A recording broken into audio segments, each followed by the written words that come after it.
colloque est très bien introduit, il va être réussi. On pourra déjà se séparer sur ces deux introductions qui nous donnent envie d'écouter la première table ronde. Donc j'invite les différents intervenants. Christine Noiselle-Noville, tu interviens aussi dans la table ronde. Donc il y a Jean-François Delfraissy et on doit avoir aussi en direct de Genève, Antoine Flao. On verra dans un instant si le duplex est possible. Voilà, installez-vous. Vous avez remarqué que le son, j'espère que les gens qui suivent à distance apprécient les interventions. Tu l'as pas changé ton diaporama? Je sais pas. Non. D'accord, logiquement on l'a reçu hier. J'espère que donc les personnes qui sont à distance apprécient le travail d'Erwan, qui est un travail artisanal mobilisé par les valeurs de la science et de l'intégrité, puisqu'il nous permet aujourd'hui d'avoir une image améliorée. Erwan, on verra si on peut avoir Antoine Flao, qui doit être logiquement en duplex. Ah bon. Merci.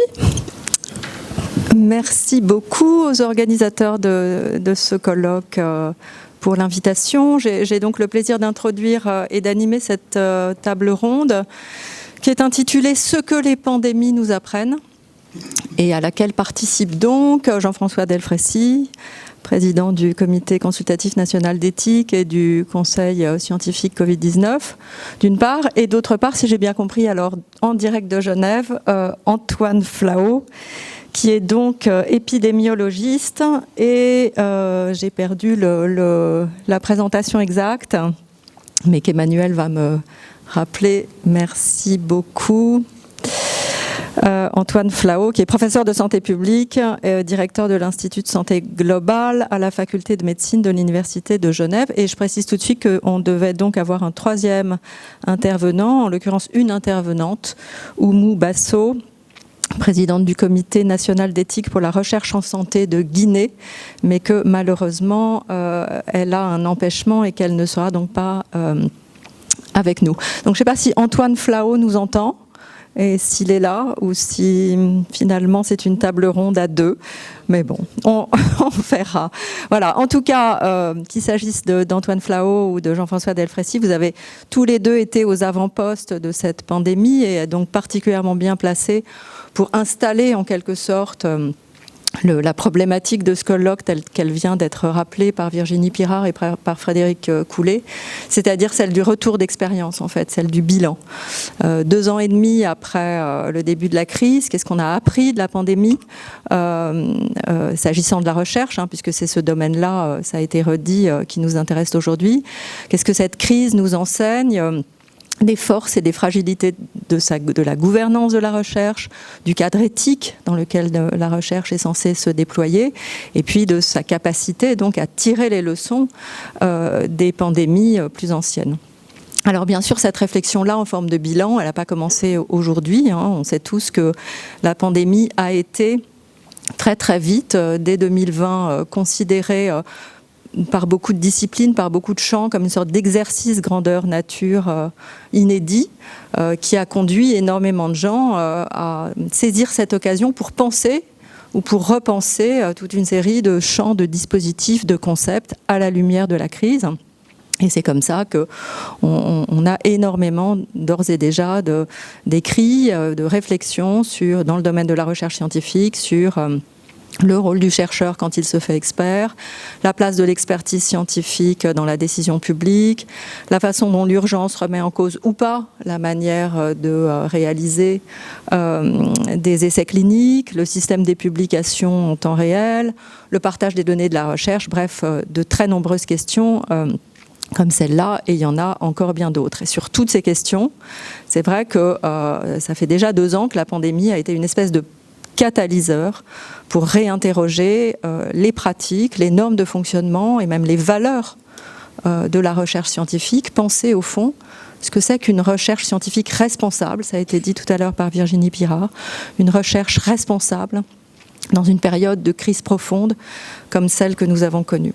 Alors, c'est pas très étonnant du coup que toutes ces interrogations-là aient été particulièrement sollicitées les comités d'éthique, les espaces éthiques en tout genre, qu'on parle du comité consultatif national d'éthique, qu'on parle en Guinée de celui de Oumou Basso, qu'on parle du comité de Belgique, dont Virginie a dit quelques mots tout à l'heure, de l'espace éthique Île-de-France et des travaux de Poletis, etc. Ça a été le cas aussi du comité d'éthique du CNRS, le COMETS, qui, dès 2020, donc de façon très très proactive, et je le dis d'autant plus simplement qu'à l'époque, j'étais pas encore aux manettes, de façon très proactive, donc s'est saisi d'une question importante d'éthique de la recherche, qui est celle de l'éthique de la communication publique des scientifiques, de la prise de parole en public des chercheurs dans une situation très nouvelle, inédite comme celle que nous avons connue. Pour le coup, voilà une question sur laquelle la crise nous aura sans aucun doute appris quelque chose. C'est vraiment la nécessité de préciser, de repenser les conditions de cette prise de parole des chercheurs en public dans un contexte fondamentalement renouvelé. Ce qu'on sait tous aujourd'hui, effectivement, c'est que pendant cette crise, de très nombreux chercheurs ont été très sollicités pour s'exprimer dans les médias, où on fait en sorte de se faire entendre, que ces prises de parole se sont faites dans un contexte profondément nouveau, non seulement à cause du climat d'incertitude et d'urgence dans lequel nous étions, mais aussi parce que, et c'était déjà en germe avant la crise, mais ça a été particulièrement marqué à cette occasion-là, à cause d'une imbrication extrêmement forte entre le temps de la recherche, d'une part, et puis le temps de la communication scientifique, d'autre part. On était loin de l'espèce d'idéal type auquel on fait souvent référence, idéal type classique, dans lequel la recherche est d'abord débattue entre les pairs, pour ensuite faire l'objet d'une communication dans les médias. Là, on sait qu'on a assisté à une médiatisation ultra rapide des résultats de la recherche, avec une tendance de certains à présenter publiquement des résultats de recherche avant toute démonstration de leur robustesse. Et on fait évidemment notamment référence ici à la question de la chloroquine et à l'espèce d'alimentation du populisme scientifique à laquelle elle a donné lieu, tandis que d'autres chercheurs, on le sait aussi, se sont exprimés comme des experts, sans pour autant être véritablement dans leur champ de compétences. Et là, on pense par exemple aux prises de parole de certains sur les, je cite, potentiels milliers de morts liés à la vaccination. Tout cela créant au bout du compte une profusion inédite dans l'espace public d'informations plus ou moins rigoureuses et une certaine cacophonie, il faut bien le dire. Sachant que ce qu'il faut dire aussi, évidemment, c'est que de nombreux scientifiques, dont vous faites partie, et je pense aussi à Antoine Flahault s'il est là, se sont employés avec évidemment beaucoup d'énergie à rectifier, clarifier, informer de manière très sérieuse, etc. etc. Donc face à ces constats qu'on connaît bien maintenant, le comité d'éthique du CNRS a voulu formuler quelques recommandations en direction des chercheurs. Bon, il rappelle évidemment que le principe, c'est celui de la liberté d'expression scientifique, avec tout ce que cette liberté a évidemment d'absolument crucial en termes de possibilité de débattre de la science, de la questionner, puisqu'on sait que c'est comme ça qu'elle avance. Mais en même temps, le scientifique a une vraie responsabilité quand il s'exprime dans l'espace public, surtout dans des contextes d'incertitude et de forte attente des populations, comme c'était le cas évidemment pendant cette pandémie. Il doit être prudent dans la manière dont il exprime l'état des connaissances, dire précis, en ayant conscience des effets potentiels de ce qu'il dit, bien sûr, dire précisément ce qui est connu, certain, avéré, encore en discussion, controversé, etc. Il doit préciser à quel titre il prend la parole, est-ce qu'il intervient comme citoyen engagé, comme chercheur, qui apporte son expertise sur un sujet précis. À ce moment-là, quel type d'expertise? C'est une discipline importante à respecter, notamment en France, où on a cette tradition de la figure de l'intellectuel qui a tendance, du haut de son magistère, à parler souvent de beaucoup de choses, y compris de choses qu'il ne connaît pas nécessairement très bien. Donc il y a une autodiscipline sur laquelle insiste le COMETS en la matière.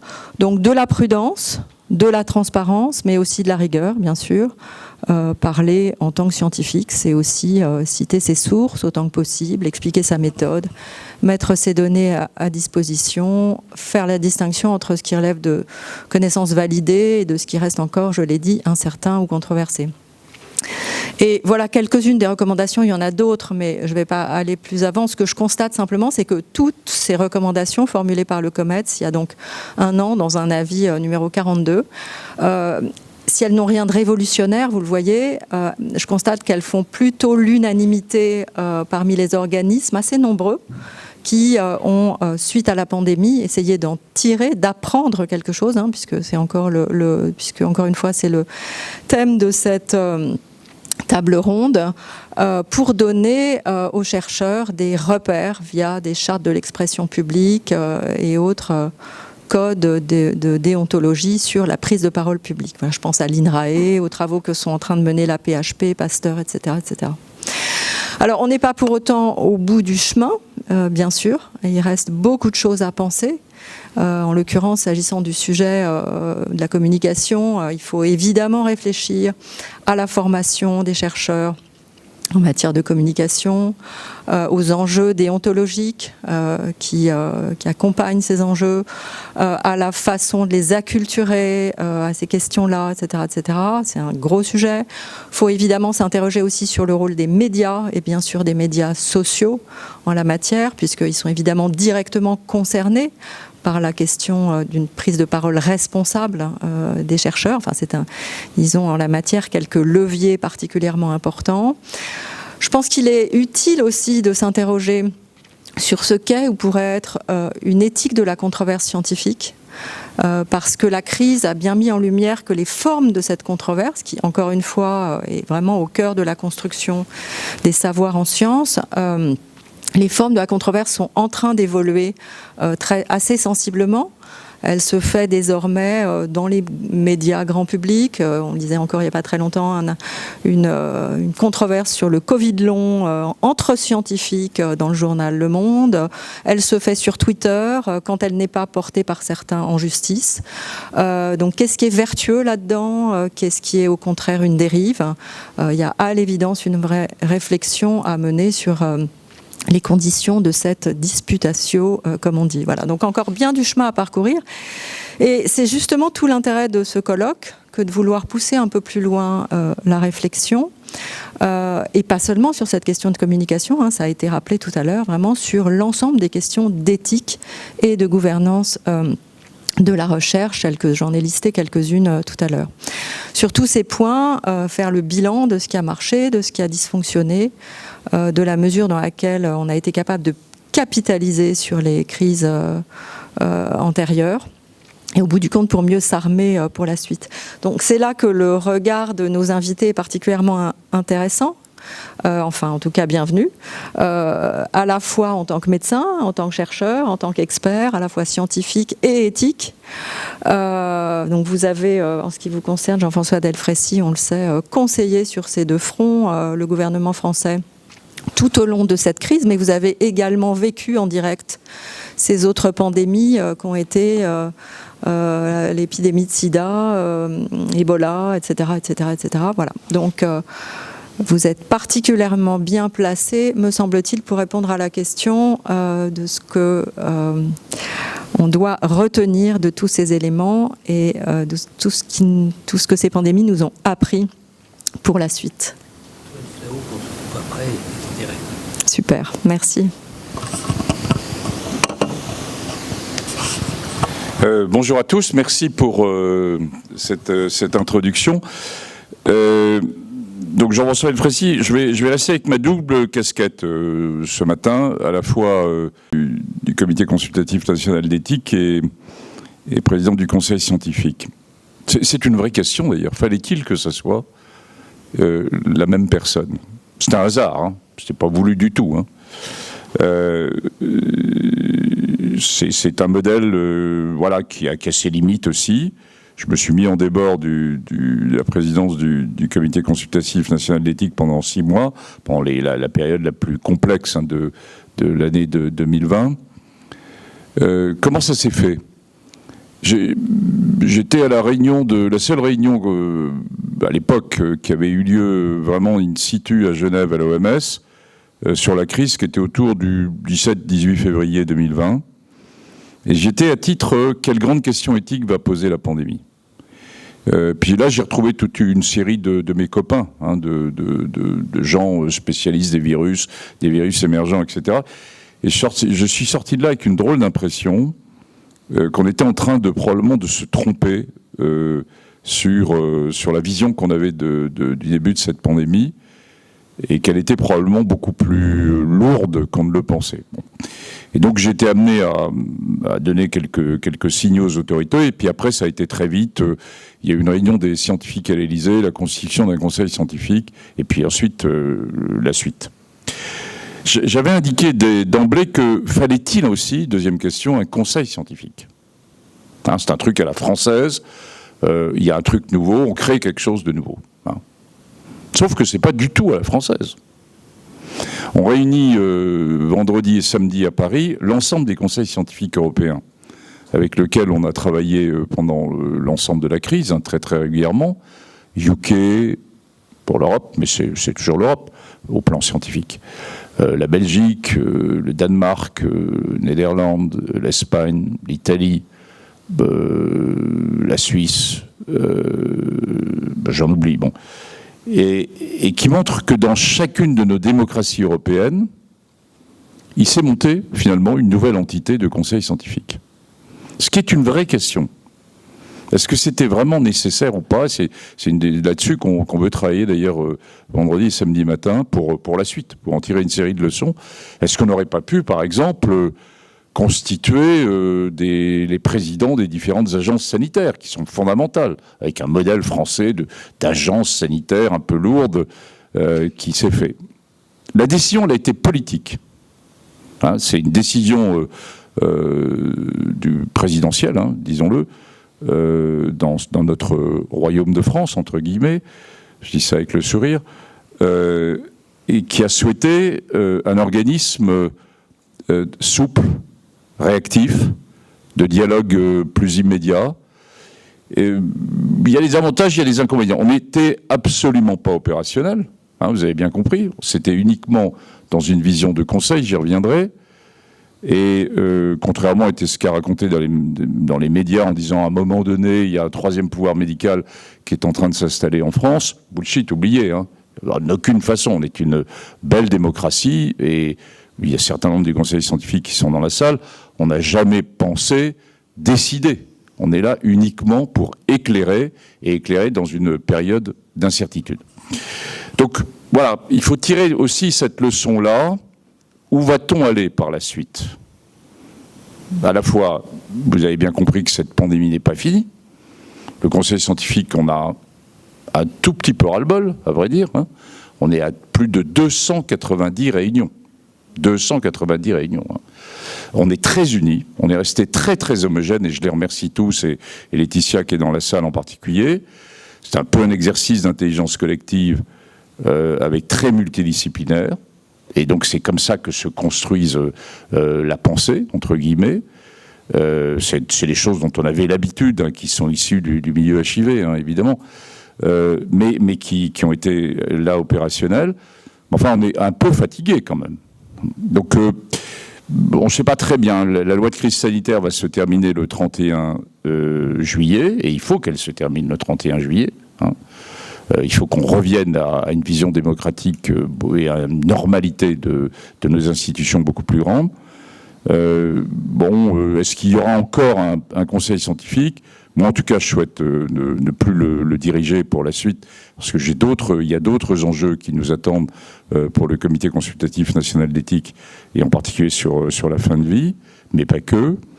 Et on verra donc ce qui se passe. Puis il y a une deuxième question qui est...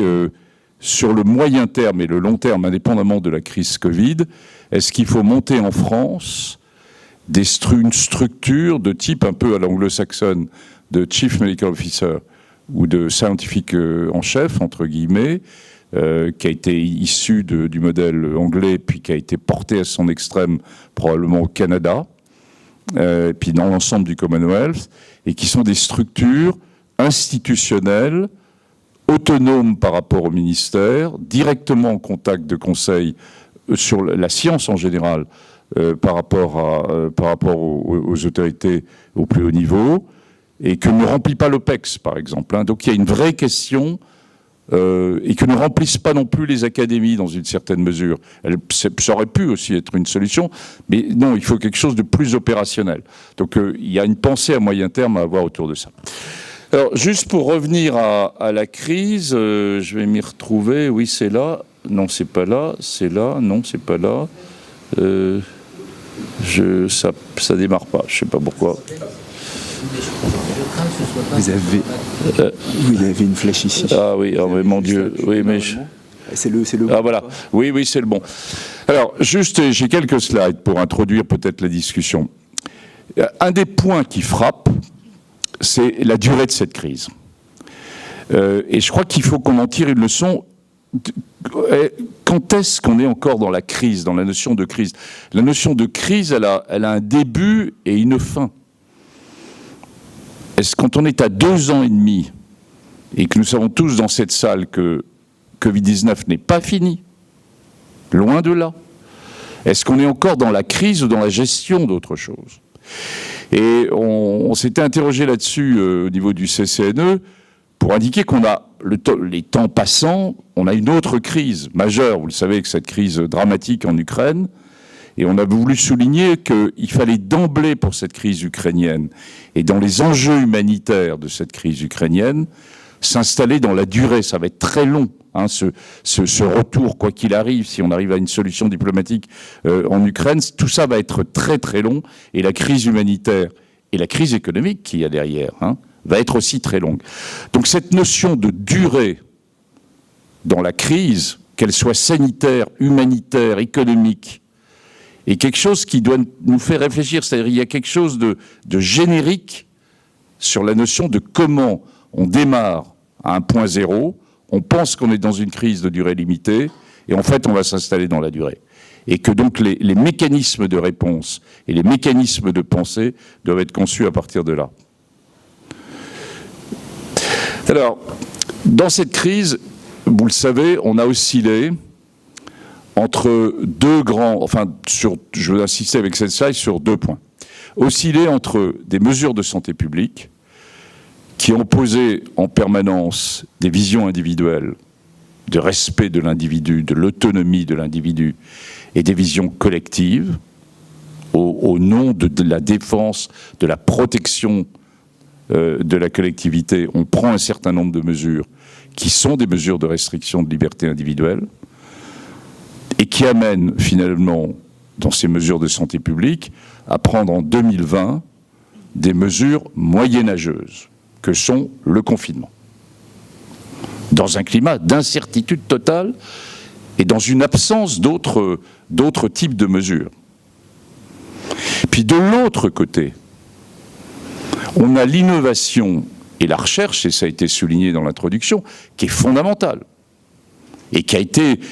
Enfin, c'est extraordinaire ce qui s'est passé en 2 ans en termes de recherche. Alors bien sûr, les vaccins, les bases de données, la séquençage des variants, les médicaments maintenant que nous avons au bout de 2 ans avec le Paxlovid par exemple, mais pas que.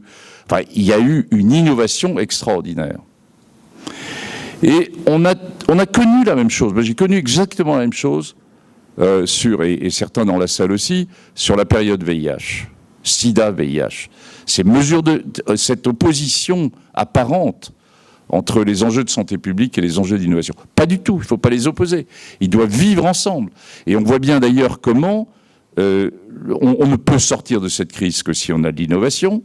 Et inversement, quand on a de l'innovation et qu'on a par exemple les nouveaux vaccins de façon inattendue, très très rapide, sur Covid, eh bien, ça pose encore une série de questions de santé publique, à savoir les priorisations et ensuite le type d'injection, d'injonction ou au contraire d'utilisation plutôt de stratégies d'empowerment qui peuvent être faites pour conduire à la vaccination. Donc il y a bien ce mélange permanent entre les deux. Et quand j'entends parfois cette opposition qui est faite entre santé publique et innovation, la réponse est non. C'est les deux dont nous avons besoin. Le deuxième point qui a déjà été évoqué, c'est la démocratie en santé au cours de cette crise. Et j'y reviendrai peut-être à la fin. Je vous rappelle ce triangle fondamental pour ma génération, en particulier issue du VIH, mais pas que, pour tout le monde, là maintenant, et les jeunes générations, vous en êtes emparés, les lois Kouchner-QS, entre cette construction de la réflexion sur, finalement, la place du citoyen dans le système de santé, qui s'inscrit avec les sachants, avec les décideurs politiques et évidemment la position du citoyen qui doit éclairer, qui doit nuancer. Et on peut s'interroger en effet comment nous n'avons pas pu, nous n'avons pas su suffisamment mettre en place cette démocratie en santé au cours de la crise Covid. Alors, très rapidement, j'ai vu que tout à l'heure, toutes les deux, vous aviez passé du temps sur le début de janvier, février 2020. On est à 2 ans et demi. Donc pour moi, c'est assez simple dans ma tête, là, maintenant. C'est la seule chose qui est simple, parce que beaucoup d'humilité de la part des scientifiques, beaucoup d'humilité de la part du conseil scientifique. Mais quand on reprend en chronologie, oui, c'est un peu plus simple. Il y a l'année 2020, c'est les confinements. C'est les 2 confinements, c'est l'impact sur le système de soins qui est majeur, c'est l'impact sur les personnes âgées les plus fragiles, c'est les décès en EHPAD, c'est avoir fait passer peut-être un peu trop, je l'ai déjà dit ailleurs, en mai 2020 ou en juin 2020, la santé au nom de l'humanité, plus que l'humanité, en particulier dans les EHPAD. Mais on est dans quelque chose d'assez brutal, de très brutal, de sidération, de mesures de type confinement, une fois de plus, assez archaïques, mais nécessaires. Moi, j'ai aucun regret sur le premier confinement un peu dur, tel qu'il s'est passé, parce qu'on n'avait pas d'autre chose, et on aurait eu une hécatombe, entre guillemets, au sein des personnes âgées, si on ne l'avait pas fait, mais quelque chose de très, très dur. Deuxième année, qui est l'année 2021, c'est la course entre les vaccins et les variants. On a les vaccins qui arrivent, qui se mettent en place de façon un peu inattendue, mais en même temps, souvenez-vous, on a Alpha, on a Delta, et on a, à la fin de l'année 2021, Omicron. Souvenons-nous de la même période l'an dernier. Nous sommes en juin 2021. La moitié de la France est à peu près vaccinée, la moitié de l'Europe est à peu près vaccinée, et on a un variant Delta, donc de la série de l'alphabet grec, donc dans les deux grandes constitutions des variants, qui arrive de façon inattendue, personne ne l'attendait vraiment, où on a une petite crise en juillet avec le variant Delta, puis ensuite nous sommes tous, on a oublié, et Delta repart à partir du mois de septembre, sur une France qui est déjà assez largement vaccinée, et va entraîner un impact sur le système de soins non négligeable entre novembre et décembre, avant l'arrivée de Omicron. Donc dans les leçons à tirer là de juin 2022, et en particulier vis-à-vis des nouveaux variants BA5, il faut quand même avoir ça un tout petit peu en tête, qu'il est extrêmement difficile d'anticiper quel type de variant peut arriver. Puis on a une troisième partie dans la crise, qui est 2022, où on a des pays démocratiques qui sont, comme ça a été souligné tout à l'heure, qui sont très vaccinés, à un haut niveau de vaccination, plus ou moins en Europe, en particulier chez les personnes les plus âgées, mais globalement quand même à un niveau de vaccination qui est très élevé, y compris de 3e dose, avec un trou dans la raquette pour la France, qui sont les Antilles et les départements d'outre-mer en général, qui est un vrai problème de questions, y compris éthiques, sur comment aborder ce point. Et c'est un point que j'ai, moi encore, et qui m'inquiète pour la suite. Qu'est-ce qui va se passer dans les mois qui viennent, là, sur ces départements français d'outre-mer. Et donc on a Omicron, avec un variant qui est plus transmissible, et vous avez tous compris que pour gagner un variant doit être plus transmissible, en raison d'une série de modifications qu'il a au niveau de ses séquences sur la spike. Et est-il plus sévère? La réponse est non. Est-il un variant d'échappement immunitaire? La réponse est non. Et donc on a la série de ces variants, BA1, BA2, puis ensuite qui arrive d'Afrique du Sud, comme d'ailleurs était arrivé d'autres variants, un BA4, BA5, qui passe par le Portugal et où maintenant la France va rentrer progressivement dans une petite vague d'ici fin juin, début juillet, de BA5. Alors, le point important d'un point de vue strictement scientifique, c'est l'évolution des connaissances. Et comment peut-on à la fois être dans le conseil, entre guillemets, par rapport aux autorités de santé, et être soi-même dans une grande incertitude. Je vais vous en donner un exemple. Là, on parle toujours des masses, de la transmission, etc. OK.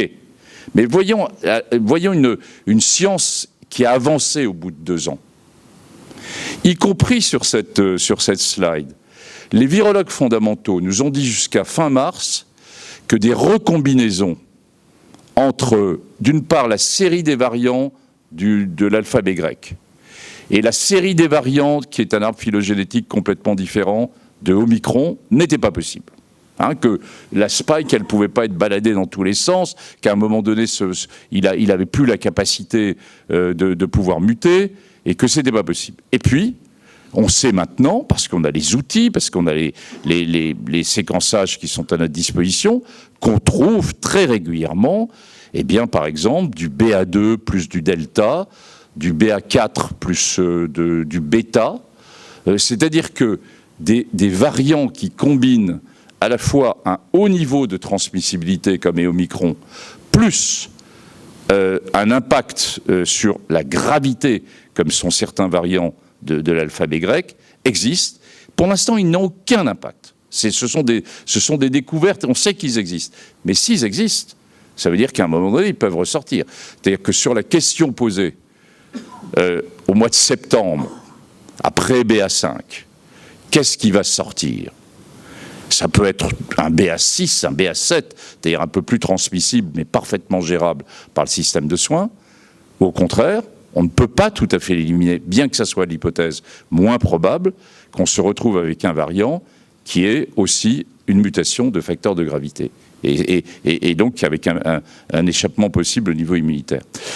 Alors, je voudrais juste m'arrêter, puis je laisserai la parole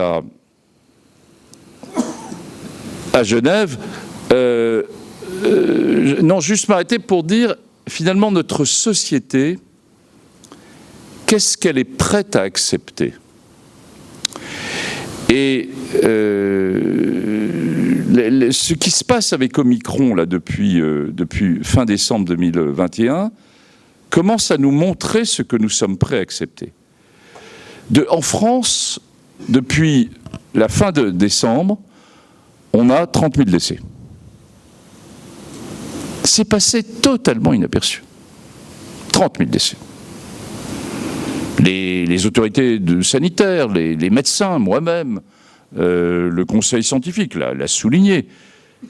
Mais et le citoyen est passé à côté de cela.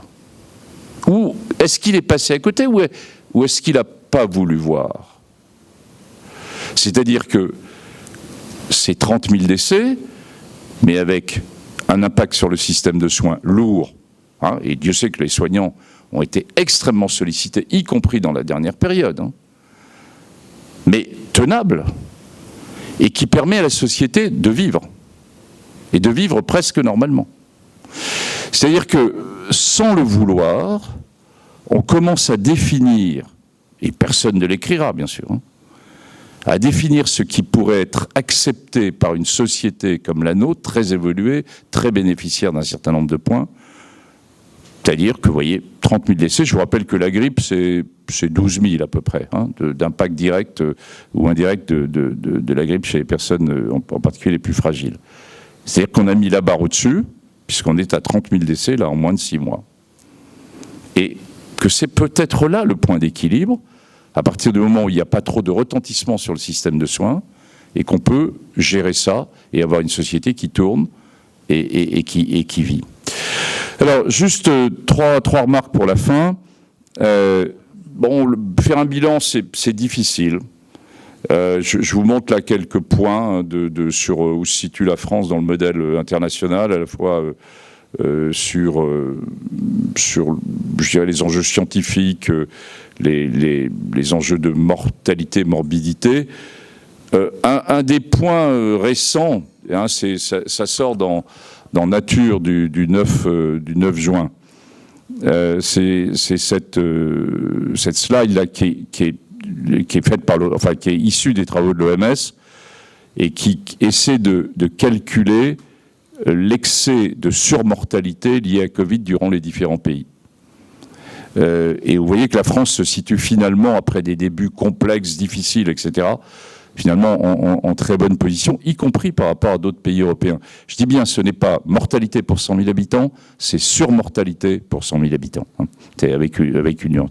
Tous ces chiffres, évidemment, sont faux, ils peuvent être discutés, ils sont faux pour tout le monde, donc voilà, disons que finalement notre pays, entre guillemets, se situe à un niveau, en tout cas raisonnable, parmi les grandes démocraties. Alors, juste 2-3 points de finir que je voulais partager avec vous. Le premier, c'est démocratie en santé. Pourquoi ça n'a pas mieux marché ? Le Conseil scientifique avait réclamé, Laetitia Atleni qui est dans la salle, on avait beaucoup porté cette vision ensemble, sur la notion de la constitution dès fin avril, dès mi-avril même, 2020, de la constitution d'un comité citoyen national qui aurait permis d'avoir un travail d'écoute, et pas seulement d'écoute, mais aussi de proposition, de nuancer un certain nombre de décisions qui auraient pu être prises et d'aller moins vers des décisions top-down et d'aller vers une vision de type empowerment. Le gouvernement l'a refusé. C'est une connerie, c'est une vraie connerie. Hein. Ils ont fait une bêtise, c'est une bêtise politique qu'ils ont fait. Il l'a refusé d'abord en avril, mai, au moment du déconfinement, puis ils l'ont refusé en octobre et en novembre, avant le deuxième confinement de 2020. On avait mobilisé, hein, les associations étaient dans un état de sidération complet durant le premier confinement, y compris tout le milieu qu'on connaissait, mais après elles se sont réveillées, entre guillemets. On a tout un ensemble d'outils de démocratie en santé qui auraient pu se réaliser. Alors, eh bien, cette décision qui paraît une décision négative, elle l'est, à mes yeux, elle l'est toujours. En fait, c'est soldé par des points positifs. C'est-à-dire que, et on est en train de faire l'enquête là-dessus, il s'est monté, non pas au niveau national, mais au niveau des territoires et au niveau des grandes villes, Grenoble, Lyon, Clermont-Ferrand, Marseille, Rennes, Bordeaux, Strasbourg, des comités scientifiques et médicaux qui ont eu justement ce rôle, entre guillemets, impliquant les citoyens et de discussion sur la mise au point des mesures au niveau des différentes structures.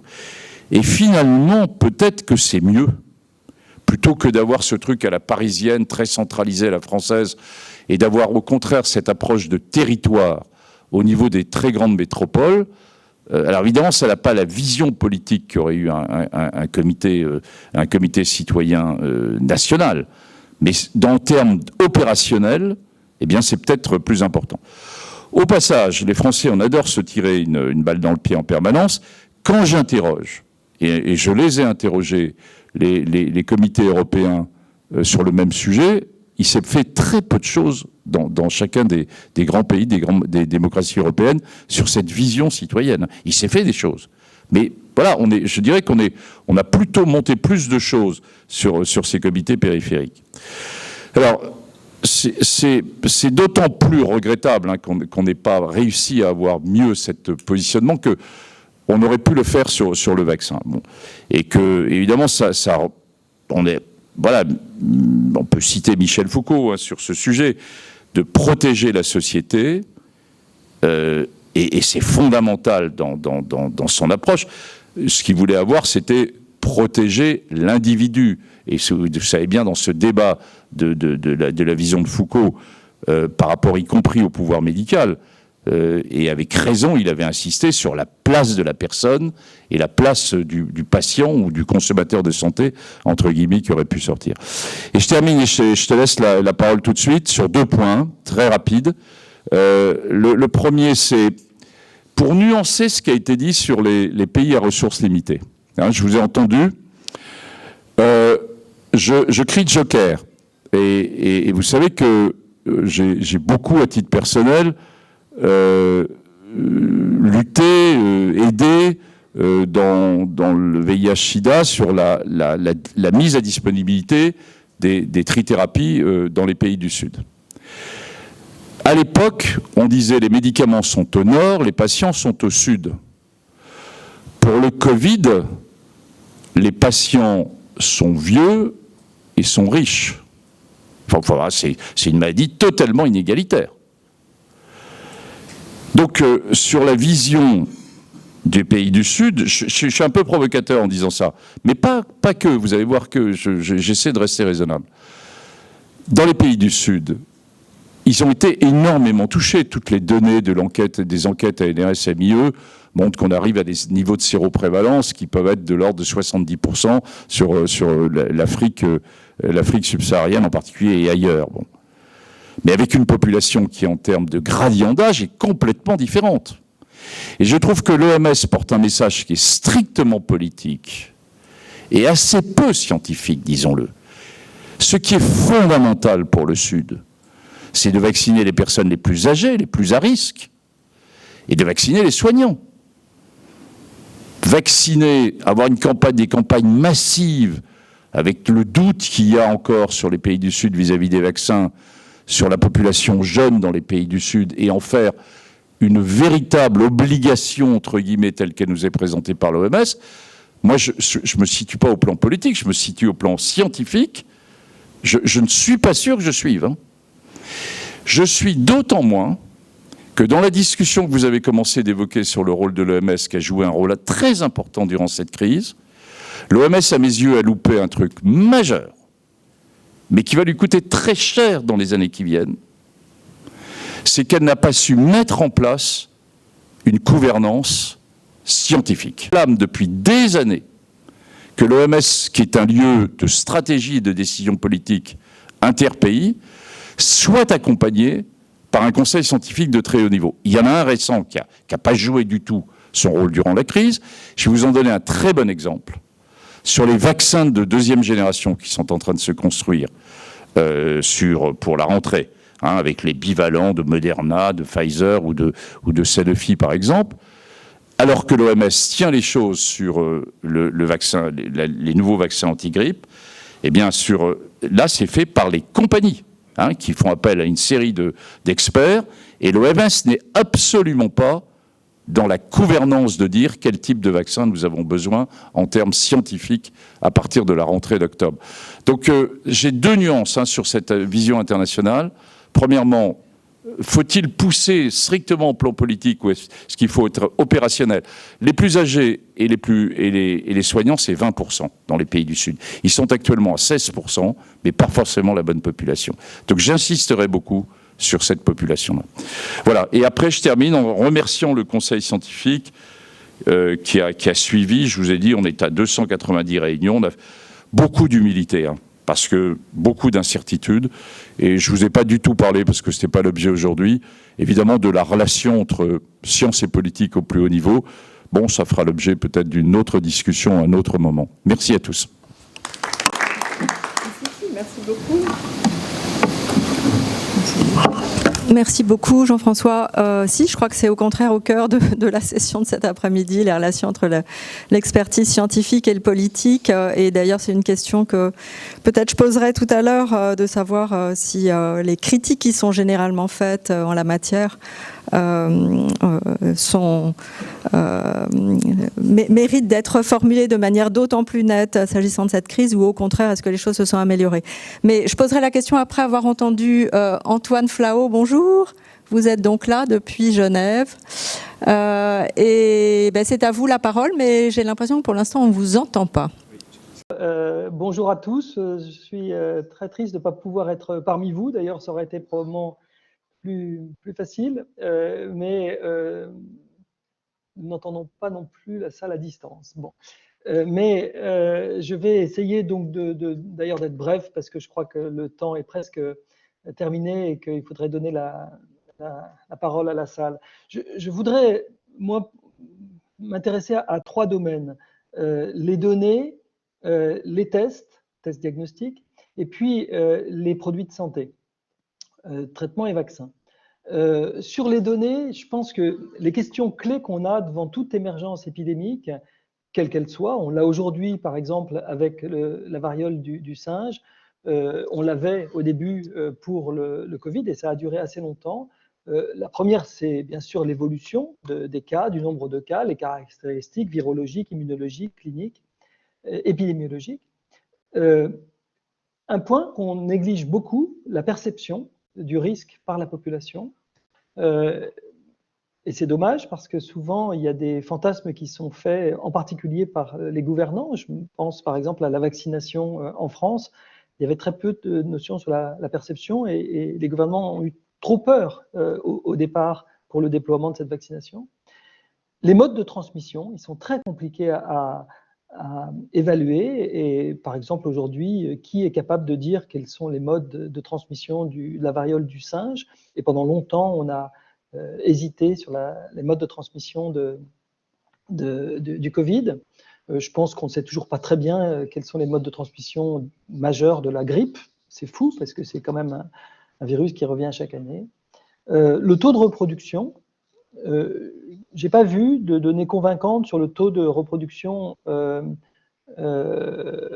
la variole du singe aujourd'hui. Je pense qu'on n'est pas capable, les épidémiologistes, de le calculer parce qu'on n'arrive pas à distinguer ce qui est du rattrapage de veille sanitaire. On met tous les projecteurs sur cette variole du singe et donc les cas émergent, mais ne sont pas nécessairement des cas issus de chaînes de transmission. Donc on aura des taux de reproduction, mais pour l'instant, on ne l'a pas. Pour l'instant, le taux de reproduction qu'on connaissait de la variole du singe est inférieur à 1. La grande question est de savoir si aujourd'hui il est supérieur à 1. Et puis, la sévérité. D'ailleurs, pour revenir au Covid, le taux de reproduction de Omicron est très très mal connu. C'est normal, le taux de reproduction de base, bien entendu.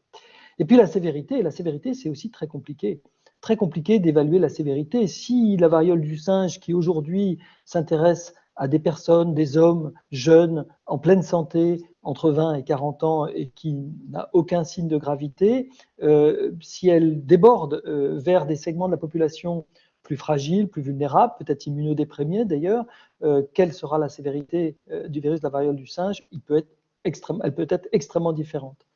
Alors, pour tout ça, je voudrais mettre quelques benchmarks en regard. Ce que j'appelle les benchmarks, c'est les modèles, finalement, vers lesquels on devrait s'intéresser.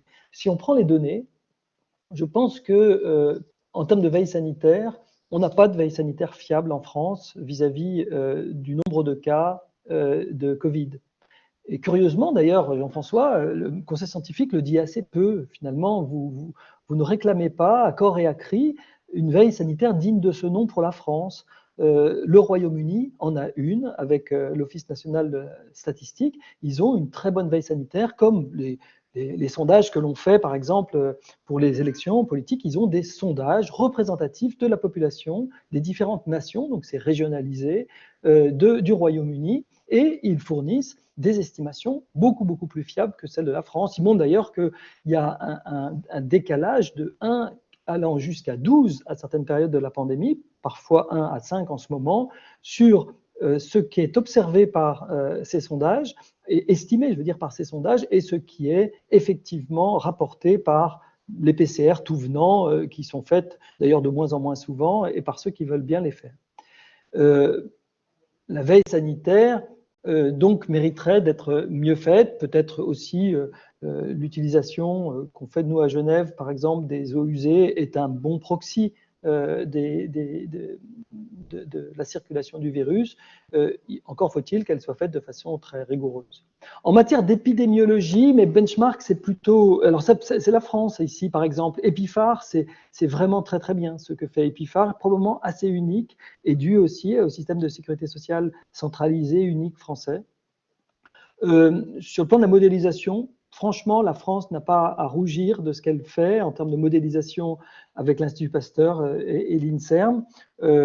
En tout cas, je ne trouve pas que ce qui se fait à l'Imperial College est vraiment extraordinaire. C'est toujours très catastrophiste, c'est très souvent faux quand ça devient de la prévision épidémiologique. En matière de mortalité en excès, la France me semble très absente. Peut-être vous me corrigerez, mais je pense que les USA, avec l'équipe de Chris Murray à Seattle a publié un peu de papier dans le Lancet, dont on se réfère souvent, mais je suis assez d'accord ici avec les chiffres de Jean-François. D'abord, dire qu'ils sont probablement faux. Alors, c'est peut-être pas vrai pour la France, enfin, c'est peut-être pas vrai pour les pays de l'OCDE et les pays riches. C'est vrai que quand Chris Murray augmente les données, comme il dit, pour les pays d'Afrique subsaharienne, je ne sais pas très bien de quoi il parle et personne ne le sait très bien. En tout cas, The Economist le faisait probablement aussi bien, ou l'OMS récemment. Mais c'est important d'avoir ce type de données. En matière de biobanques, alors il y a plusieurs types de biobanques. Il y a les biobanques de génome humain, et puis il y a les biobanques microbiologiques, de génome viral. Pour le génome viral, EVA Global, EVA c'est European Virus Archive, c'est mené par les Français, par Marseille, et c'est très très bien fait. Je pense que c'est une très bonne biobanque. Pour les biobanques de génome humain, oui, encore une fois, le Royaume-Uni nous a de s'en couder. D'ailleurs, je voudrais un petit peu rester un tout petit peu de temps sur ces biobanques pour se dire pourquoi le Royaume-Uni, quels sont les déterminants du succès, pourquoi le Royaume-Uni a des biobanques, et aussi, c'est ça surtout qui est intéressant, en tout cas de mon point de vue, c'est le couplage de ces biobanques avec l'épidémiologie. Et qui apporte énormément de données de masse, de très très grande qualité, de très grande précision sur l'éclairage des politiques, pour éclairer les politiques publiques. Les déterminants du succès, c'est déjà que ces biobanques, elles existent depuis longtemps. Donc l'infrastructure est existante bien avant la pandémie. La deuxième chose, c'est qu'il y a une gouvernance qui est robuste. Une gouvernance tant en termes éthiques que légales, que scientifiques. Les fondations sont robustes et sont déjà présentes. Il y a tout ce qu'il faut en matière, par exemple, on n'invente pas au fur et à mesure, dans l'urgence et dans la course et sous la pression, par exemple, des formulaires de consentement pour utiliser les prélèvements de façon assez large sur des sujets qui n'ont pas été prévus initialement ou des choses comme ça. Donc on peut, et par exemple pour le partage aussi de ces séquences génomiques, on a des consentements déjà présents. Le troisième point, c'est l'interopérabilité. L'interopérabilité, elle est très souvent négligée, et en particulier par les Français. Par exemple, il y a un questionnaire qui s'appelle ISARIC et qui est un questionnaire je crois, piloté par l'Université d'Oxford, et qui a l'énorme avantage d'être, il est certainement imparfait, mais au moins en le prenant, vous avez un questionnaire qui vous permet de partager les données par la suite, et c'est très important pour pouvoir ensuite faire des méta-analyses de ces données, en tout cas du partage de données multicentrique, d'avoir ce type d'interopérabilité. Ce qui serait très important aussi, c'est d'avoir des croisements de ces bases de données de génomique avec, comme je le disais tout à l'heure, des données épidémiologiques, notamment avec les fichiers des hôpitaux ou des médecins, les données électroniques patients.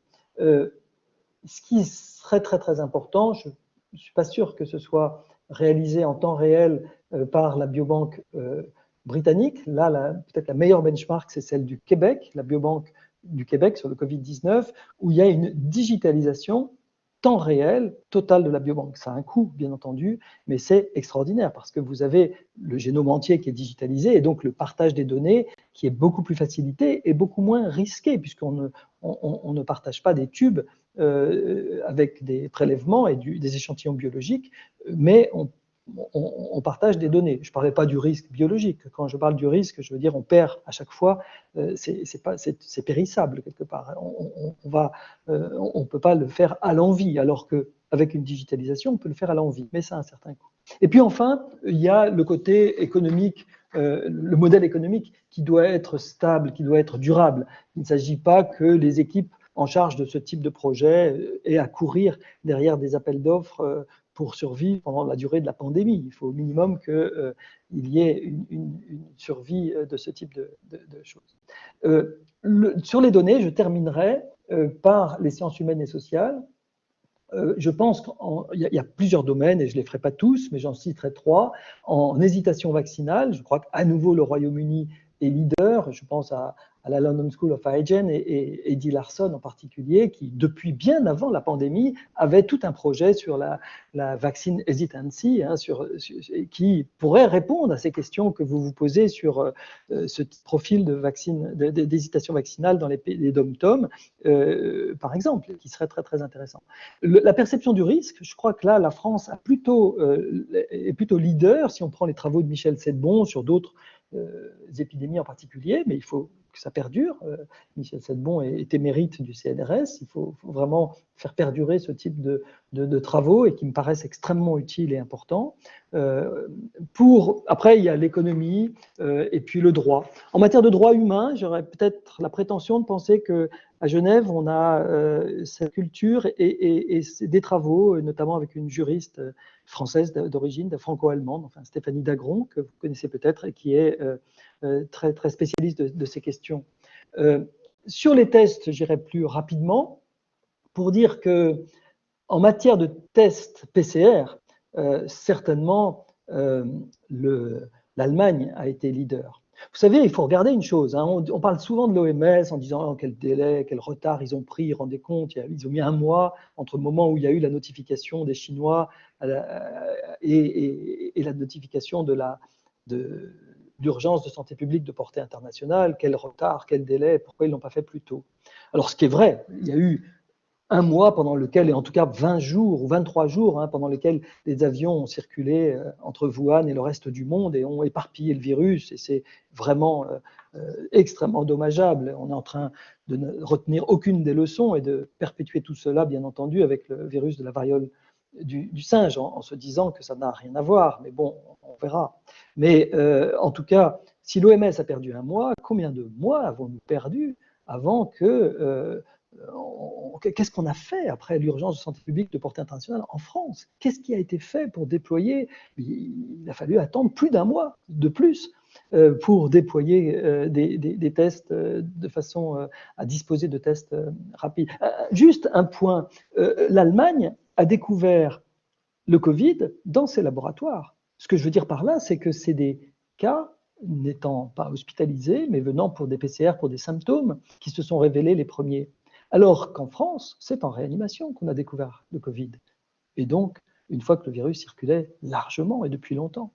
D'ailleurs, comme en Italie, en Espagne, il n'y a pas besoin de s'autoflageller plus que cela, mais voilà. Les tests rapides, c'est pas non plus, ça n'a pas été déployé très bien, et puis surtout, il y a eu beaucoup de résistance, en particulier les pouvoirs publics, mais aussi les virologues n'aimant pas trop les tests rapides, un peu sensibles, etc. Mais c'est une prise de responsabilité pour les personnes elles-mêmes que d'avoir et de disposer de tests rapides. En Suisse, on a eu 5 tests rapides par semaine par mois, qui nous étaient proposés gratuitement dans les pharmacies, sans demande de remboursement, vraiment offert pendant la durée de la pandémie, la durée des premières phases de la pandémie. Et ça a été très, très précieux, je pense. Les gens ont pu se faire des autotests et gérer un peu leurs risques eux-mêmes avant des rassemblements, des petites ruptures de protocoles sanitaires ou en cas de symptômes. Vaccins et traitements, peut-être c'est là où l'Europe dans son ensemble doit se poser une énorme question. Aujourd'hui, ça ne va pas vous faire plaisir, ça fera plaisir à personne, mais sans l'administration Trump, nous n'aurions pas de vaccin. Nous n'aurions pas eu de vaccin aussi rapidement et aussi disponible, nous n'aurions probablement pas de traitement. Tous les vaccins, tous les traitements, ou presque, sont issus de la recherche nord-américaine, en Occident j'entends. Je ne parle pas de Sinovac ou de Sinopharm, qu'on aurait probablement été quémandé sinon, ou d'ailleurs il s'appelle de Sputnik. Mais les vaccins occidentaux ont été faits grâce à BARDA, grâce au programme nord-américain de l'administration précédente américaine qui a développé et misé, risqué, alors qu'on était à la fin de la première vague et que l'administration française et européenne dans son ensemble ne croyait même pas que ça reviendrait et pensait, comme après chaque vague d'ailleurs, que c'est la fin de la pandémie. Donc voilà, là je crois qu'il y a, et je ne crois pas du tout que HERA aujourd'hui, qui est un peu la réponse même acronymique, homothétique de Barda, mais qui est une réponse européenne, mais qui n'est pas du tout aujourd'hui fonctionnelle, qui n'a pas du tout les financements. Il n'y a pas cette prise de risque européenne et ça pose une vraie question parce qu'aujourd'hui, la plupart de nos traitements, et on fait face, le seul anticorps monoclonal disponible qui fonctionne aujourd'hui sur BA2 et probablement BA4 et BA5, il est distribué par Lilly et il n'est pas disponible en Europe. Le laboratoire ne le donne pas. Il ne le distribue simplement pas en dehors des États-Unis.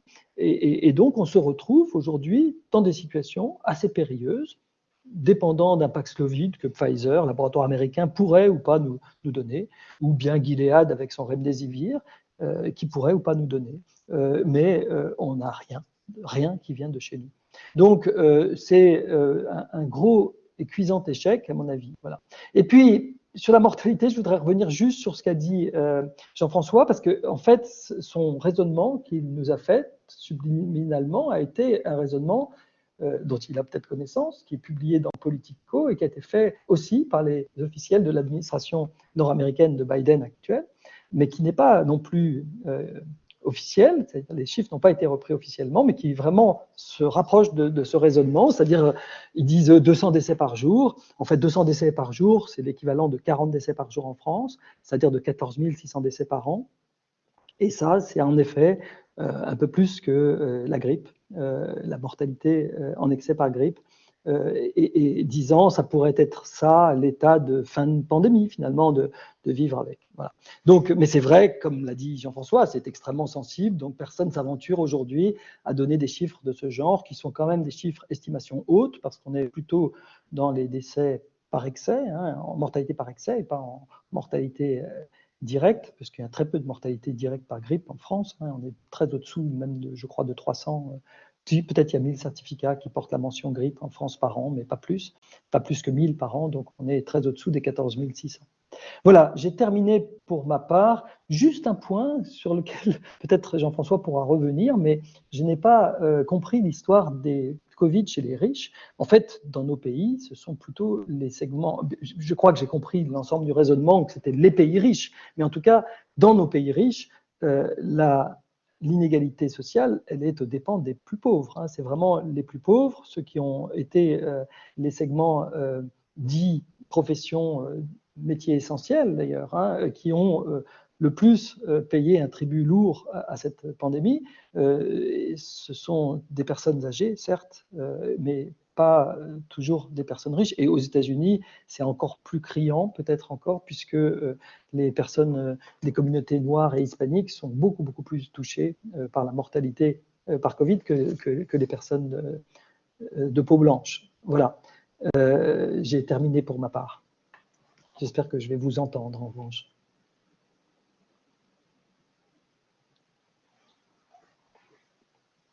Pour l'instant, je n'entends pas.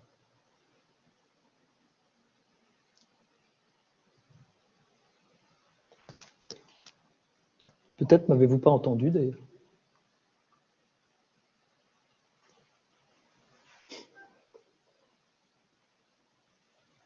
Ça doit être bon.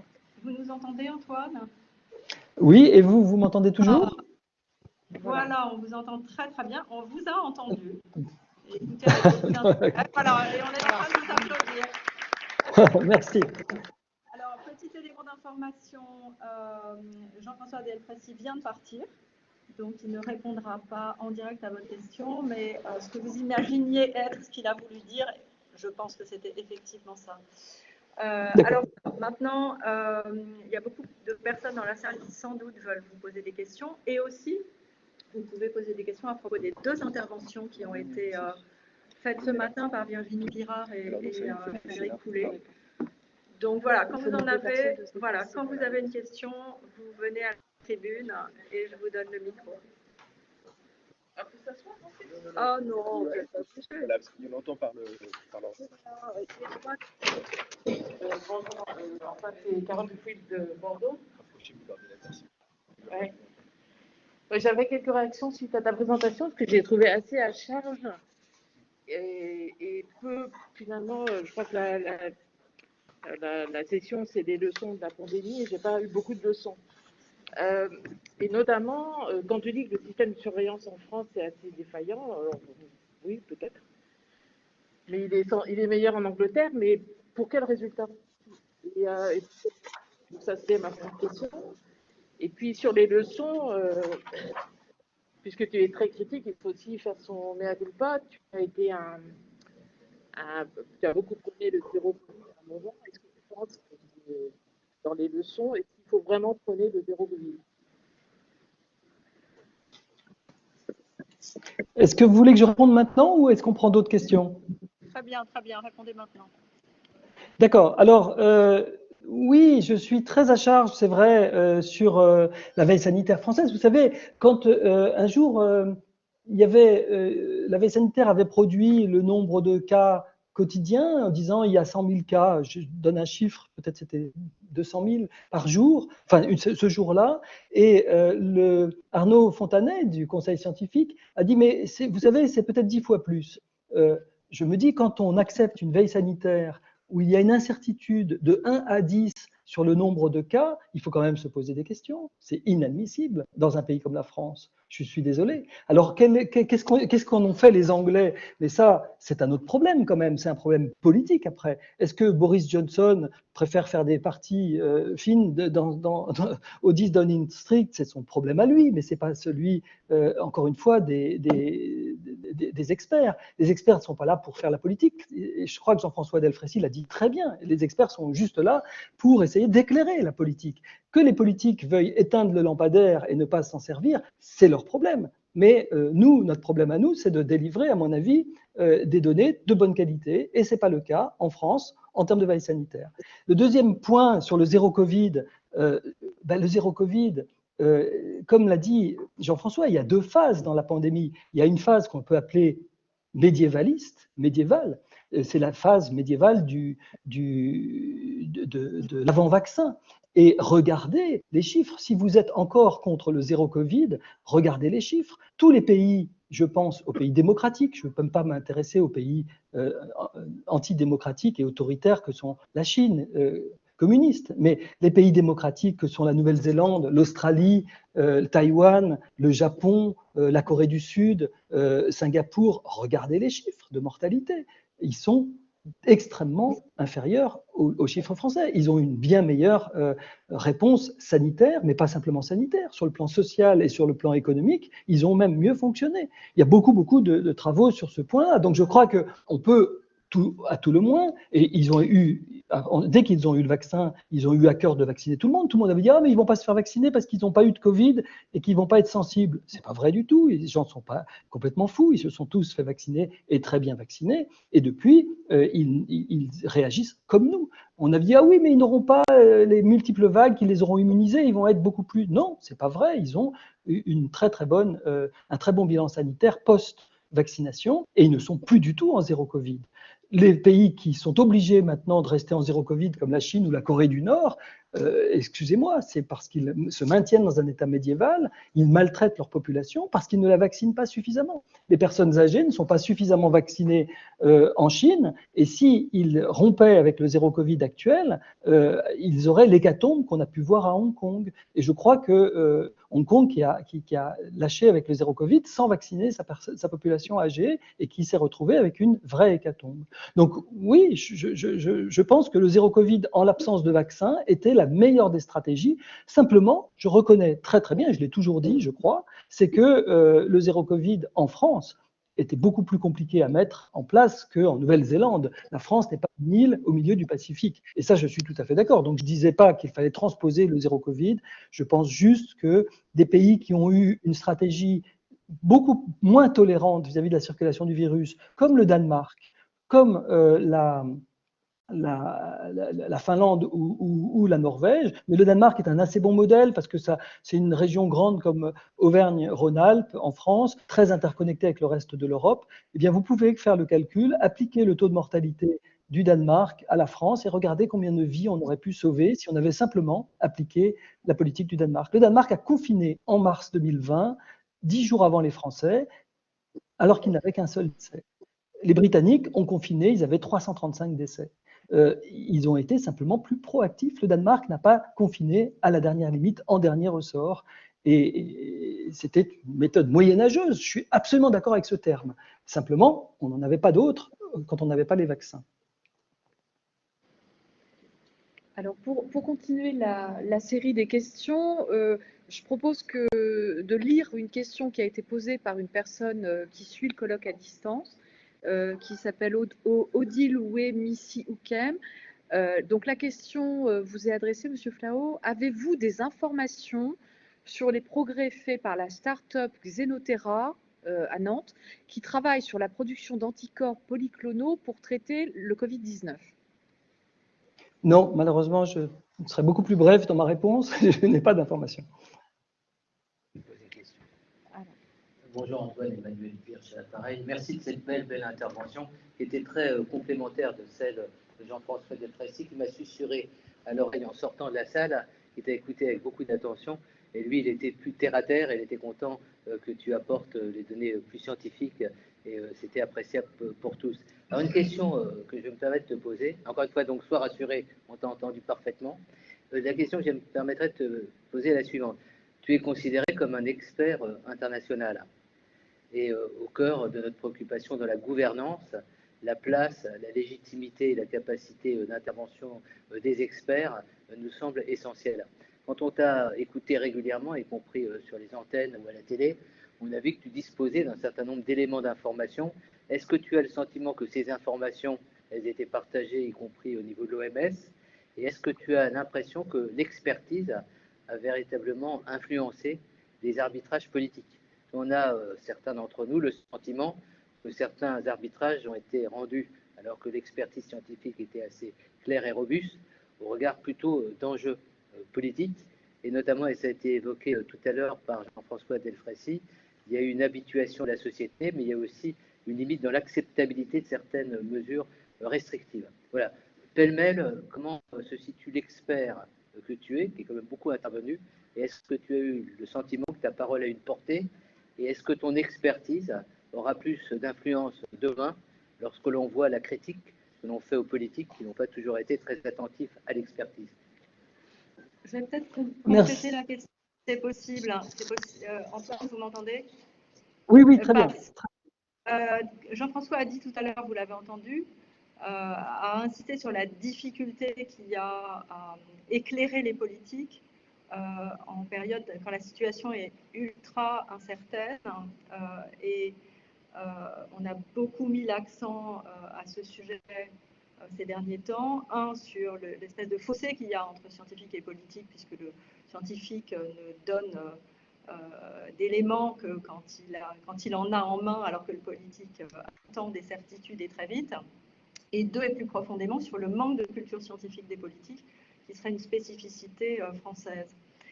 Est-ce que cette réalité-là vous semble avoir été éclatante pendant la crise, ou est-ce qu'au contraire, il vous semble que la crise a été un très bon exercice pour les politiques de progresser en la matière? Merci pour ces questions. Merci aussi, Emmanuel, pour ton invitation et puis pour tes mots. En fait, je crois que je ne suis pas très bien placé pour évaluer et bien répondre à ces questions. Mon sentiment est que les médias ont fait d'énormes progrès, en matière scientifique. C'est-à-dire que des choses que vous ne pouviez pas facilement exprimer, je parlais du taux de reproduction, de choses de ce genre, dans les médias, maintenant, ce type de paramètres, de données, y compris les séquences, y compris parler des mutations de tel codon et de leur influence, etc.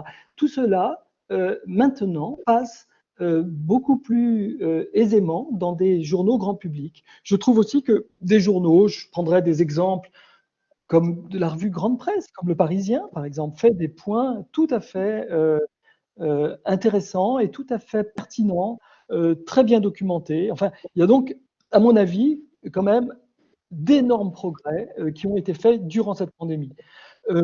Sur le plan des politiques, je crois en effet, comme Jean-François, que la décision politique est d'une extrême difficulté dans ce type de période. Je pense que dans toute l'Europe, particulièrement dans toute l'Europe où il n'y avait pas de dirigeants populistes, il y a eu des prises de décision très dures à l'égard très difficiles à prendre et très dures à l'égard de nos libertés individuelles, et elles ont été prises avec un très grand éclairage par les scientifiques, un très grand éclairage scientifique, on va dire, et fait par les scientifiques. Donc je trouve que se plaindre que notre éclairage n'aurait pas été suffisamment entendu est un peu un faux procès. Je trouve que les politiques publiques sont massivement conduites éclairées et conduites par l'inspiration scientifique. Il est vrai que les scientifiques ne représentent pas tous les paramètres de la décision publique. Je peux très bien entendre que des paramètres d'ordre politique, déjà, ces politiques se font réélire, et donc ils doivent quelque part comprendre et suivre l'adhésion de leur population. Je parlais de perception du risque, mais ils ont d'autres outils pour suivre l'adhésion de la population aux différentes mesures. J'avais parlé un jour au ministre de la Santé ici, en Suisse, me disait, mais vous savez, il y a longtemps qu'on avait envie de prendre des mesures et on ne pouvait pas les prendre parce que nous pensions que la population n'était pas encore assez sensibilisée au problème. C'était au tout début de la pandémie, avant le premier confinement. Donc, ils n'ont pu prendre cette mesure, ils l'ont pris un peu tardivement en Suisse aussi, mais ils n'ont pu la prendre que lorsqu'ils ont senti que la population allait adhérer à la mesure. Et on peut l'entendre quand même. Et puis ensuite, il y a des considérations économiques qui aussi nous échappent. Et donc, moi, si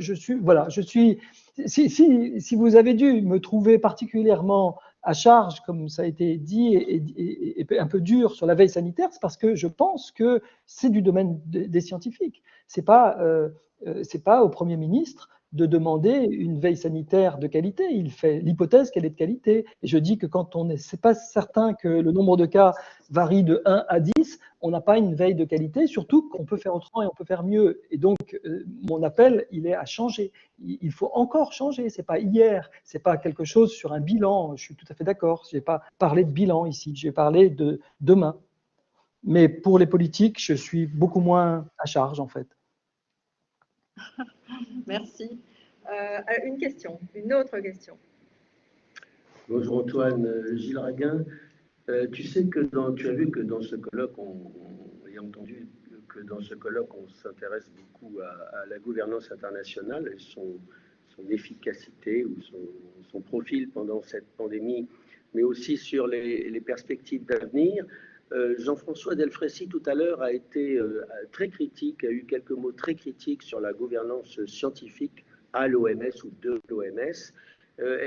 Toi qui es quand même assez proche aussi de cette maison, pas simplement géographiquement, quel est ton point de vue sur cette question précise de la gouvernance scientifique, la façon dont la gouvernance scientifique de l'OMS s'est exprimée lors de cette pandémie et les perspectives d'évolution, de transformation qui sont actuellement en cours de discussion à Genève et ailleurs. Merci.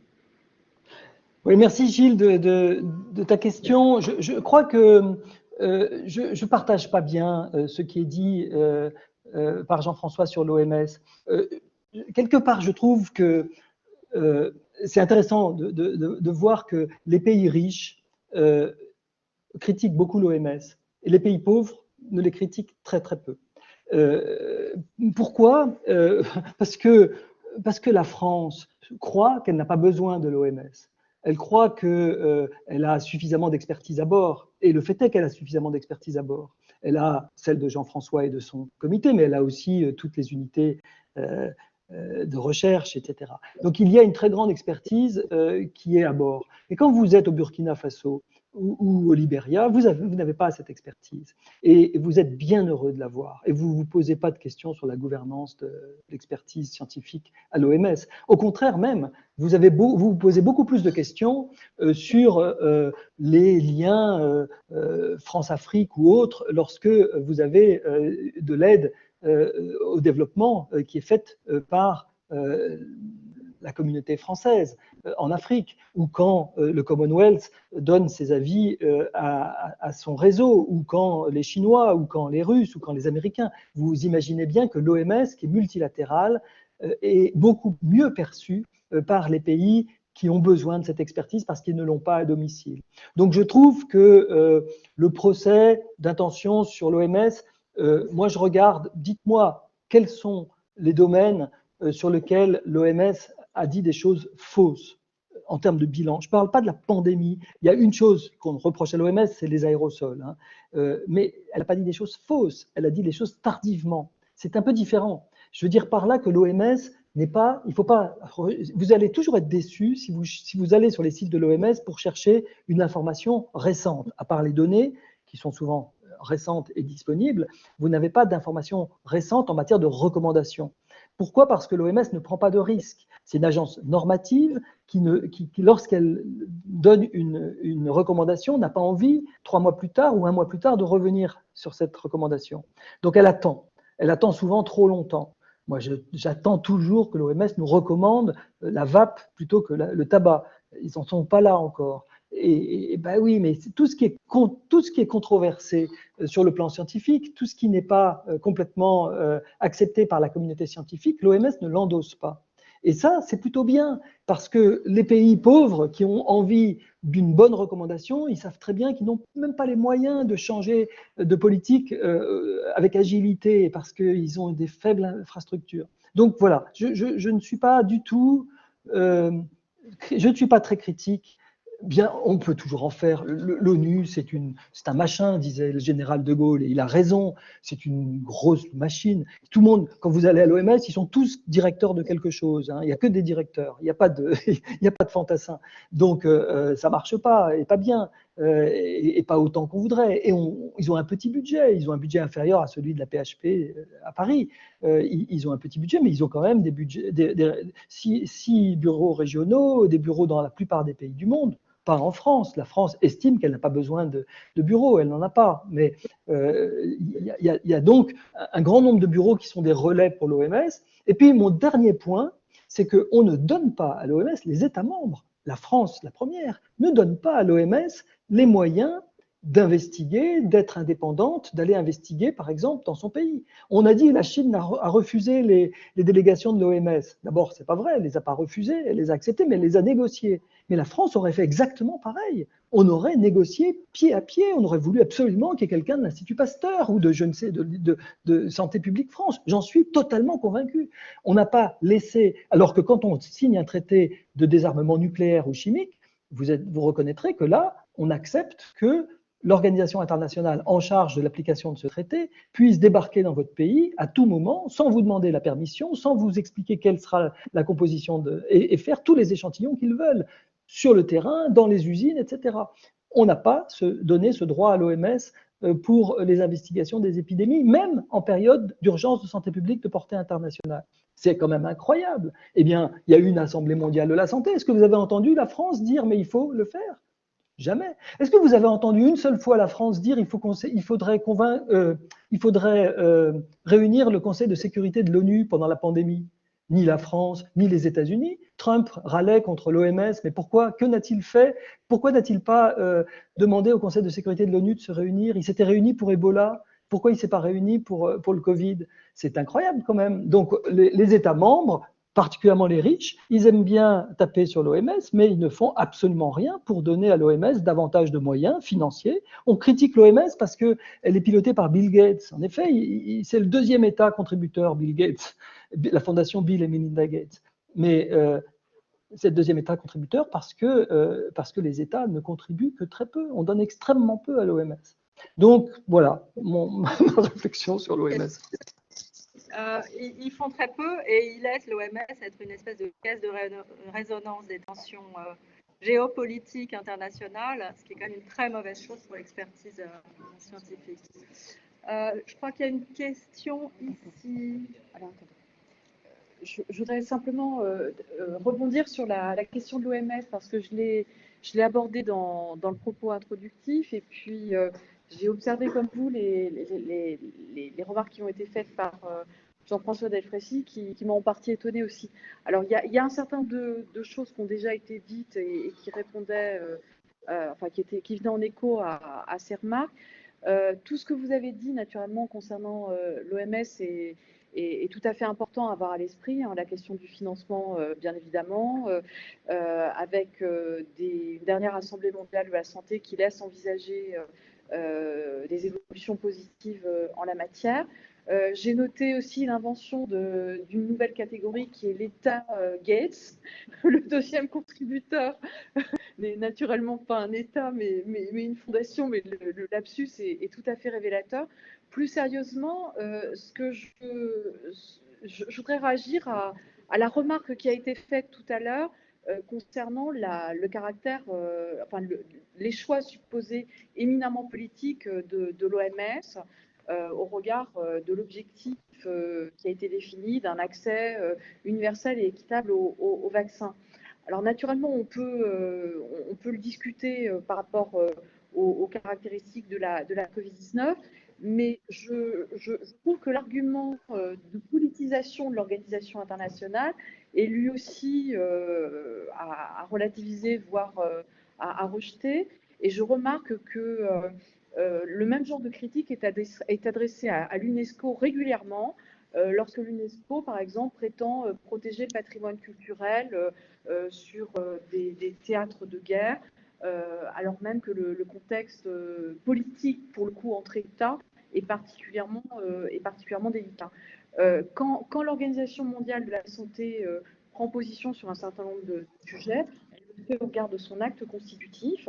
Et moi, je trouve au contraire que l'accès équitable et universel au vaccin répond parfaitement aux objectifs et aux buts qui sont définis pour l'organisation dans le cadre de l'acte constitutif qui correspond, rappelons-le, à un traité qui a été conclu entre États initialement. Voilà la réponse que je souhaitais apporter.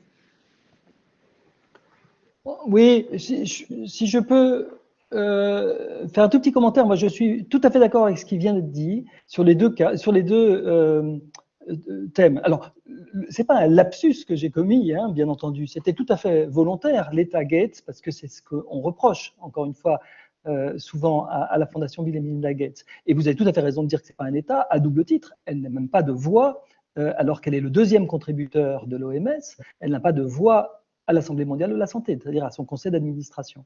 La deuxième chose, c'est la politisation.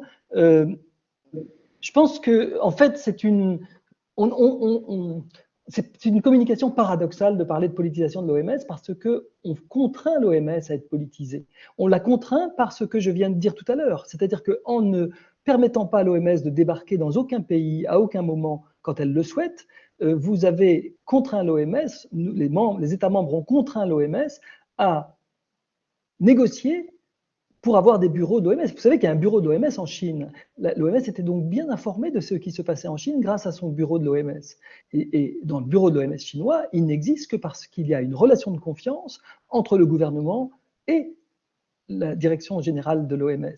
Et c'est le cas pour tous les pays qui ont des représentants de l'OMS dans leur pays. Donc, à partir de ce moment-là, vous avez des liens plus obscurs, moins transparents, qui conduisent à une forme de politisation parce que, simplement, on n'accepte pas que l'OMS puisse aller prélever ces informations sans le demander à quiconque sur tout territoire à tout moment. Et donc, à partir de ce moment-là, cette forme de politisation est inéluctable et il est vrai qu'elle est beaucoup moins reprochée aux organisations en charge des traités de désarmement dont je parlais tout à l'heure. Bonjour Antoine, ma question et ma remarque, c'est Hervé Schneves qui parle. C'est sur la question des traitements et des vaccins. Tu as fait beaucoup d'honneur à Trump, même si il a eu une importance dans la course au vaccin, mais il faut rappeler que le vaccin Pfizer, c'est quand même BioNTech, donc une compagnie allemande qui l'a mis au point, même si ensuite, pour faire les essais cliniques, il a fallu la puissance de feu de Pfizer. Et la question de la contribution entre le public et le privé est ouverte. Moderna dit qu'il a très peu puisé dans les ressources mises à disposition par Trump. Il y a des productions de certains vaccins en Europe aussi, avec Valneva. Et en fait, ma question, elle est, comment est-ce que tu interprètes le fait qu'un organisme dont on n'a pas du tout parlé aujourd'hui, en l'occurrence l'OMC, des États comme les États-Unis se sont joints à l'Inde ou à l'Afrique du Sud pour demander la levée temporaire de la propriété intellectuelle et donc permettre une accessibilité au vaccin, et ceux qui ont bloqué, c'est les Européens, et tout particulièrement les Allemands, mais suivis par la France. Et donc, dans ton interprétation, ceux qui n'ont pas les traitements ont bloqué l'accès au traitement. Comment tu interprètes cela? Oui, alors,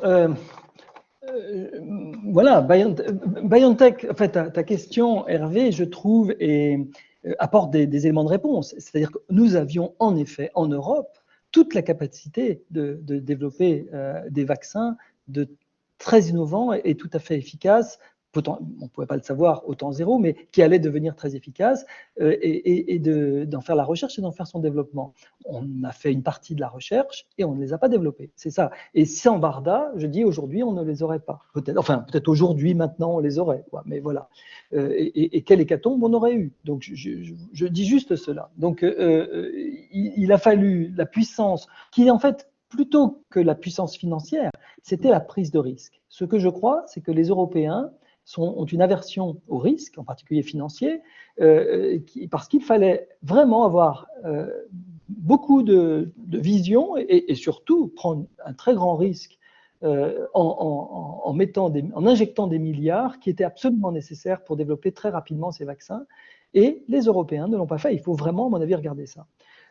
Sur l'idée de l'OMC, je trouve que, alors la question est évidemment très très intéressante et très bonne. J'aime aussi bien, je fais plutôt référence aux propos préliminaires et liminaires que vous avez eus au colloque, en parlant des biens publics mondiaux. Je crois que le président Macron a parlé du vaccin comme un bien public mondial. Il a souhaité que ce soit un bien public mondial. Alors, en effet, on peut avoir un bien public mondial et s'arc-bouter pour que le brevet ne tombe pas. On peut, pourvu qu'on mette à disposition le bien public mondial. Je pense qu'il y a une certaine dissociation que l'on peut avoir entre la notion de brevet et la notion de bien public mondial. D'abord, moi j'aime beaucoup cette notion de bien public mondial et je trouve qu'elle est extrêmement intéressante à explorer plus avant, après cette pandémie, probablement pas pour le vaccin pandémique uniquement, mais pour tous les produits de santé essentiels, médicaments et diagnostics. Vous savez, il y a une liste de médicaments essentiels de l'OMS. Très souvent, il n'y a pas de brevet derrière. Et pourtant, ces médicaments ne sont pas disponibles aux pays les plus pauvres. Donc, si vous voulez, et si nous voulons faire de ces produits de santé des biens publics mondiaux, il n'y a pas que le problème du brevet. Le problème du brevet peut être potentiellement secondaire. La première chose, c'est le transfert de technologie et de compétences. Il faut qu'on puisse produire. Vous parliez de l'Inde, par exemple, mais l'Inde devait produire les vaccins d'AstraZeneca pour le compte d'AstraZeneca, mais pour l'Afrique, dans le programme COVAX.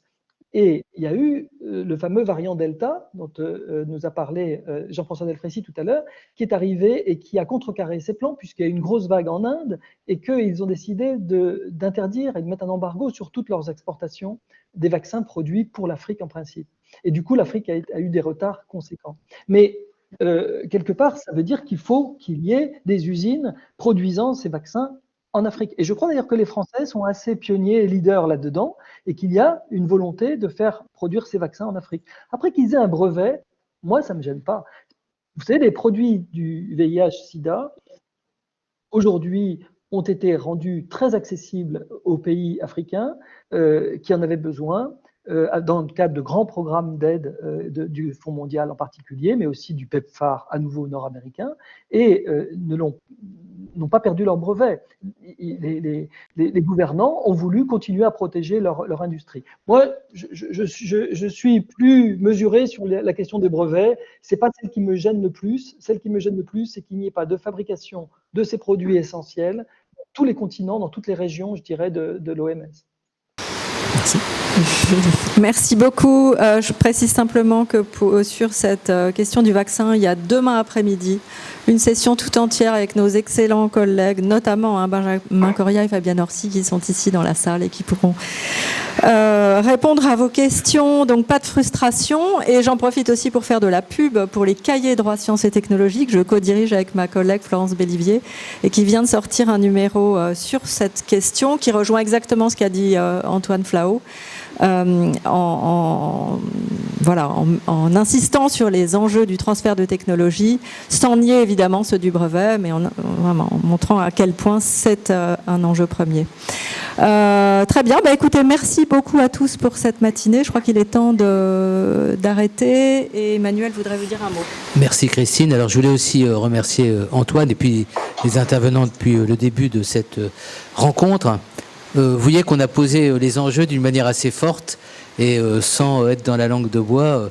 Et je suis tout à fait attentif à des positions qui peuvent être contradictoires, mais qui convergent avec un même intérêt du bien commun, puisqu'on voit que chacun a la passion de soutenir les valeurs qui nous sont essentielles en termes à la fois scientifiques, en termes démocratiques. Merci mille fois à Antoine qu'on a entendu avec beaucoup d'intérêt, et merci aux autres aussi. Juste 2 points. Merci infiniment. Je t'enverrai un petit message de 20 lignes de remerciements parce que la netteté, la clarté et puis la vérité de ta parole ont été précieuses en ce début de colloque. Voilà, 2 points pour les personnes qui sont à distance. Vous avez vu que Erwan nous a modifié progressivement notre capacité de captation.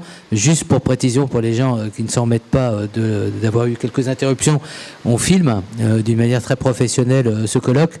Donc il y aura par la suite en lecture, en différents moments, le film du colloque qui sera monté.